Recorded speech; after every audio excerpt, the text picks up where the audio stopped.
आज मैं आपको पॉलिटेक्निक की पूरी जानकारी दूंगा। 12th के बाद कौन कौन स्टूडेंट पॉलिटेक्निक कर सकते हैं, कौन कौन से कॉलेजेस होते हैं, कितना पैकेज मिलता है पॉलिटेक्निक करने के बाद, कैसे प्लेसमेंट होता है, ये सारी जानकारी इस वीडियो में अच्छे से आपको यहाँ पर समझाने वाला हूँ। वीडियो बहुत ज़्यादा आपके लिए इम्पोर्टेंट होने वाला है, बहुत ज़्यादा इंफॉर्मेटिव होने वाला है। अभी से वीडियो को लाइक शेयर कर देना और अगर चैनल पे नए हैं तो चैनल को सब्सक्राइब कर लेना।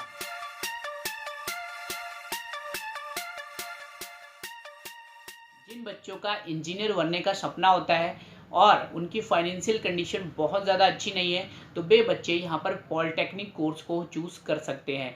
पॉलिटेक्निक करने के बाद भी आपके नाम के आगे इंजीनियर लग जाता है। यहाँ पर जो पॉलिटेक्निक होता है वो आपकी जूनियर इंजीनियर की श्रेणी में आता है, यानी पॉलिटेक्निक करने के बाद आप जूनियर इंजीनियर बनते हैं। आपको जो भी पोस्ट मिलती है, चाहे वो कंपनी में हो, चाहे आप किसी गवर्नमेंट जॉब के लिए अप्लाई करें, तो आप जूनियर इंजीनियर के लिए यहाँ पर एप्लीकेबल होते हैं।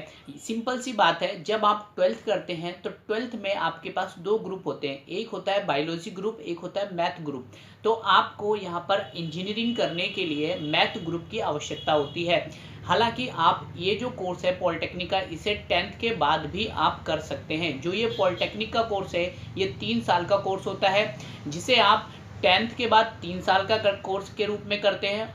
और यदि अगर मैथ ग्रुप से आपने 12th किया हुआ है तो ये जो कोर्स है आपको केवल और केवल 2 साल का पड़ता है। तो यहाँ पर जो 12th वाले बच्चे होते हैं उन्हें यहाँ पर 1 साल का बेनिफिट मिल जाता है। पॉलिटेक्निक यानी जूनियर इंजीनियरिंग में प्रवेश करने के लिए आपको यहाँ पर एक एंट्रेंस एग्जाम देना होता है, जिसका नाम है जिप, JEEP जिप। ये जो एग्जाम होता है इसको क्रैक करने के बाद आपकी एक रैंक बनती है। उस रैंक के आधार पर आपको प्राइवेट और यहाँ पर गवर्नमेंट कॉलेजेस मिलते हैं। अब ये जो जिप का एग्जाम है ये अलग अलग स्टेट में अलग अलग नाम का भी हो सकता है, लेकिन उत्तराखंड में जो ये जो एग्जाम है ये जिप के नाम से जाना जाता है। इस एग्जाम को देने के बाद आपकी कुछ रैंक बनती है।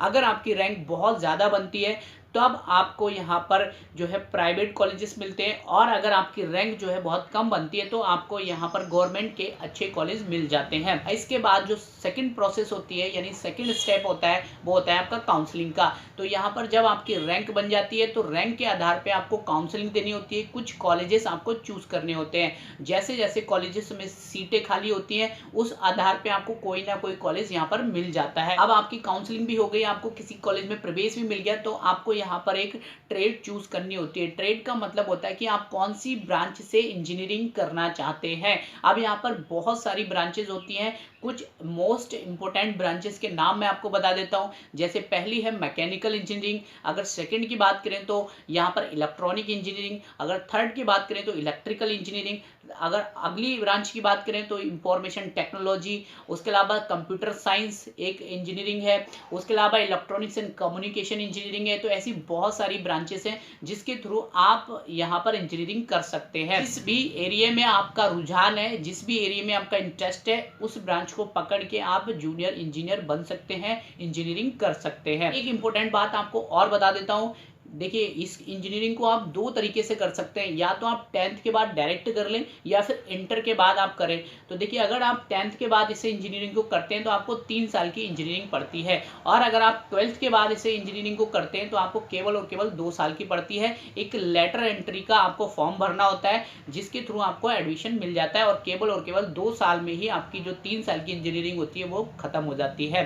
तो यहाँ पर 1 साल का बेनिफिट जो 12th किए हुए बच्चे होते हैं उनको यहाँ पर मिल जाता है। लेकिन जो बायो ग्रुप के बच्चे होते हैं उनको यहाँ पर 3 साल की ही इंजीनियरिंग पड़ती है, और जो मैथ ग्रुप के बच्चे हैं उनको केवल 2 साल की ही यहाँ पर इंजीनियरिंग पड़ती है। बात करें इसकी स्टार्टिंग सैलरी की तो यहाँ पर 20,000 से स्टार्टिंग होती है और कोई भी लिमिट नहीं है। उसके अलावा धीरे धीरे जैसे जैसे आपका एक्सपीरियंस बढ़ता जाता है वैसे वैसे आपके जो सैलरी है वो भी बढ़ती जाती है, और कंपनी टू कंपनी स्विच करने पर आपको अच्छा खासा पैसा मिलना स्टार्ट हो जाता है। और एक चीज मैं आपको बता दूं, ये जो है 3 साल का डिप्लोमा कहलाता है, ये डिग्री में काउंट नहीं होता है।